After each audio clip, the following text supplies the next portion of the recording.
Hey guys, in this video I've got the Monsgeek M1. I've been looking forward to building this for quite some time.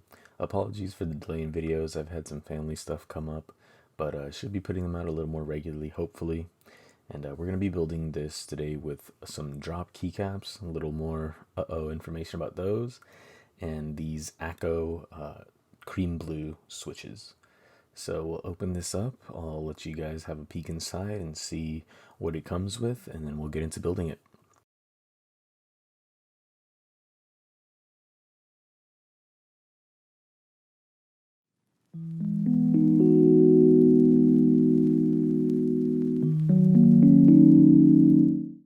So starting off, I got this from the Key Company. They had the purple in stock, which is the color I was looking for. As you can see, it comes in a pretty nice packaged case. I mean, this thing is coming in at, I think it was $110. It has this pre-cut tape mod that you can use. I didn't end up using it personally. It's got this pretty nice braided cable, coiled cable, which is a nice touch, you know. At this price, it's something I would expect, but considering the board is aluminum, I still think it's nice. Got the stabs in the bag there, and then the screws we're going to be using to actually get this process done. Taking a look at the keyboard itself, it does have this nice plastic dust cover, which is cool if you're leaving it on your office or something, your workspace, and you just want to put that over, prevent it from collecting dust. We've got the manual in here. Nothing too crazy in there, flipping through it, just some basic stuff. This board is QMK compatible, which is awesome. Means you have a lot of software you can get really in there and detailed with, but we'll get into disassembling this board here. So it's just going to be these 6 screws on the back. You've got 3 on the bottom, 3 on the top. Make sure when you're reassembling this, there's no way you could reassemble it wrong, honestly, because the 3 screws on top are significantly longer. But I guess, I don't know, if you're like me for whatever reason, I sit here and I like to put them in separate little trays here on my workspace mat. Does it make a difference? No, not really. I'm pretty sure I'll figure out what's going on in the end, but something in me is just like, hey, separate those, okay? So, and as you see, I didn't even do it. I'm talking over here and I didn't even do it. This is a board that I took apart a couple times. Other times I did separate them.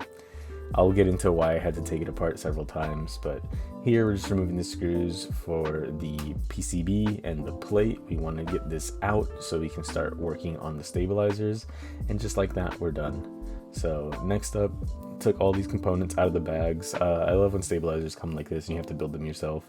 It's just a little bit of time saving, where you don't have to be taking apart other stabilizers, taking them out of the board. So, you know, props to Monsgeek for sending them out like this.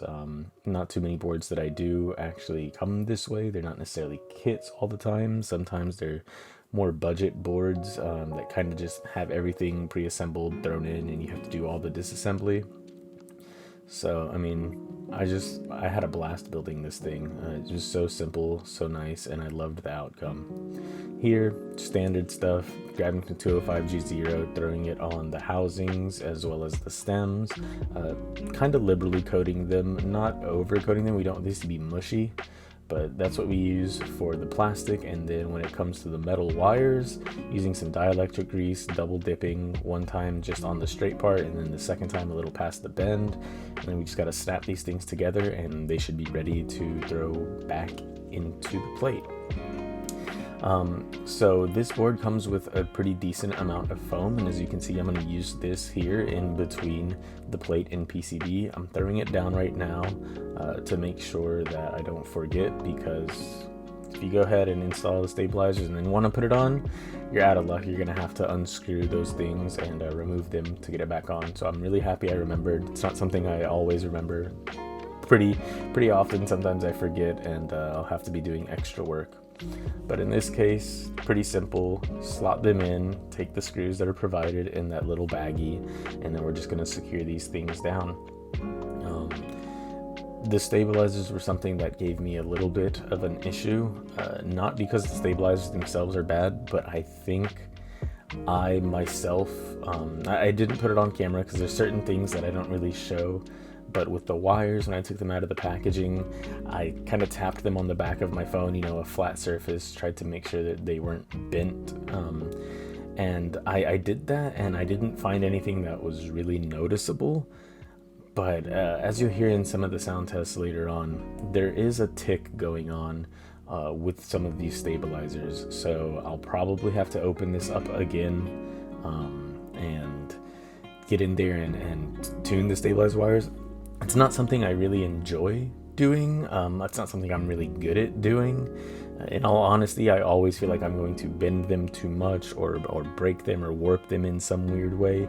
It's not my favorite thing to do, but it's something that can help reduce the tick, and I feel like I lubed these stabilizers pretty well, so I'm not sure exactly where that's coming from. It'll be some trial and error, and unfortunately, I didn't have time to record that. It's something I'll be doing after I'm even recording this voiceover right now.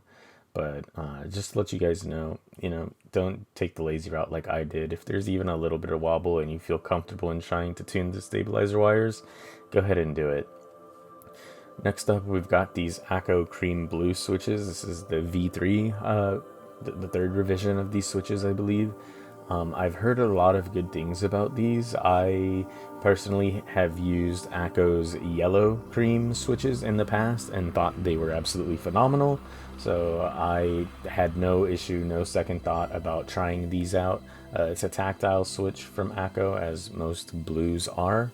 But man, like, these blew my mind. I mean, whatever Akko is doing, they're doing it right, in all honesty. I'm going to put these in stock. You'll see I'm not spending the time taking these apart, lubing them, any of that stuff. And in this first sound test, you'll be able to hear what they sound like. And you guys can let me know what you think. I did run into a little bit of an issue where I had to open the board up again because of it's my own fault. I did not do the research I should have. I did not pay attention to one of the pages when I was buying parts for this thing, and I had to get some new keycaps. You'll see that here in a second. But while I was waiting for the new keycaps to come in, I took this thing apart again, went back in there, and I lubed the switches, so you guys will be able to hear what these sound like lubed and what these sound like unlubed, just stock, fresh out of the box. So we're just going to reassemble this thing. I thought I was going to be finishing up with this build pretty soon at this point. I was really excited because I had purchased these keycaps from drop.com. I've used them for several things in the past. I like their product. Certain ones are a little pricey, but they have GMK in stock if that's something you're into. These are the Artifact Shield set. It is purple on black. When I saw these, I fell in love with them, and I thought they would look great on this board. And while I think they do look great, I did not pay attention to what was included as far as the keycaps included in this package. So I got almost all the way to the end and then realized that the modifiers were the wrong size that I needed, and they did not come in with this kit. So don't be like me, be smarter, do better. I was a dum-dum, and I ended up having to pay even more money. I mean, I'll use these keycaps on something else, but yeah, if it's something you're gonna build one keyboard, you want it to be done right, don't want to waste money, pay attention, read the description, read everything that's included, because you'll see here, I'm gonna put on these arrow keys, I'll put on some of these modifiers, spacebar, but there's 4 keys. I did not have a small right shift, and I did not have the 1U sized Alt FN and Control. Overall, I think it looked cool, but seeing those switches really made me want something else, so I'll give you the sound test and then I'll show you what keycaps we got to replace these.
So as I said earlier, I loved the blue look of the switches with the purple, so I ended up picking up these keycaps off of Amazon. These are called Mulan keycaps, Mulan themed keycaps. I don't see it personally. Regardless, I love the way they sound. Here's the sound test with these on with the lubed Akko switches.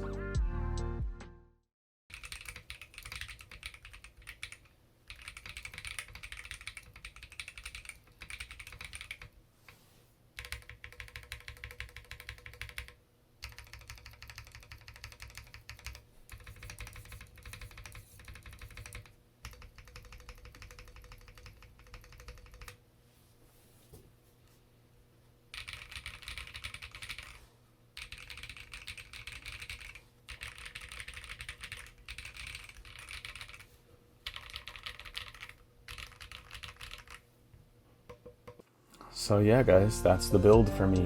Like I said, I'll have to go in and adjust the stabilizers, but I love the way this turned out and I would recommend this to anybody. If you liked it, please like and subscribe. If you're interested in getting a keyboard for yourself and don't mind supporting me, you can look at the link in the description. I do sell keyboards myself, but regardless of that, like, subscribe, hit that bell notification. Thanks for watching guys.